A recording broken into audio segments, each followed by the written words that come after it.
স্বৈরাচার হটাও আন্দোলনের ছোট থেকে বড়, দেশ থেকে বিদেশে সবাই আন্দোলনের পক্ষে কথা বলেছে। কেউ অনলাইনে, কেউ বা রেমিটেন্স বন্ধের মাধ্যম দিয়ে আন্দোলন করেছে। তাহলে কি এখনও দূর হয়েছে বাংলাদেশ থেকে বৈষম্য? স্বৈরাচার হটাও আন্দোলনের সবচেয়ে বড় ভূমিকা রাখছিল ইসলামী আন্দোলন বাংলাদেশ, যে কথা সার্জিস আলম নিজেও স্বীকার করেছেন।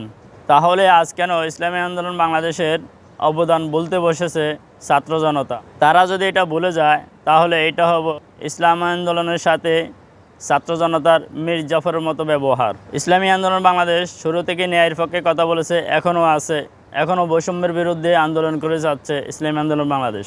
কিন্তু ছাত্র জনতা ইসলামী আন্দোলন বাংলাদেশের সাথে যে ব্যবহারটা করলো, বরিশালের মেয়র সিটি নির্বাচন নিয়ে আদালতে কেস করানোর মাধ্যম দিয়ে ইসলামী আন্দোলন বাংলাদেশ চাইছিল ন্যায্য বিচার, কিন্তু সেটা ছাত্র জনতা হতে দেয় নাই।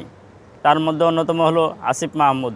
ইসলামী আন্দোলন বাংলাদেশের সাথে তারা কেন বৈষম্য করতেছে, এটার কি কোনো উত্তর তারা দিতে পারবে ছাত্র জনতা? তাহলে বাংলাদেশে কি নতুন করে আবারও বৈষম্য জন্ম হতেছে? এক বৈষম্য আন্দোলনের মাধ্যম দিয়ে দূর হয়েছে, আবার নতুন করে নতুন বৈষম্য জন্ম হতেছে বাংলাদেশে।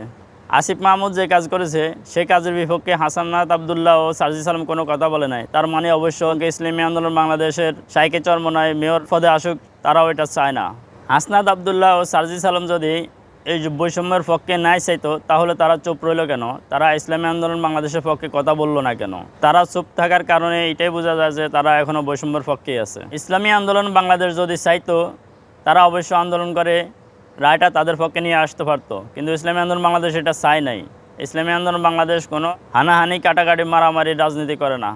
ইসলামী আন্দোলন বাংলাদেশ প্রতিহিংসার রাজনীতি করে না। আর ইসলামী আন্দোলন বাংলাদেশ এই কাজগুলো না করার কারণ হলো একটাই, তারা কিন্তু রাজনীতি করে না, তারা রাজনীতির নামে ইবাদত করে।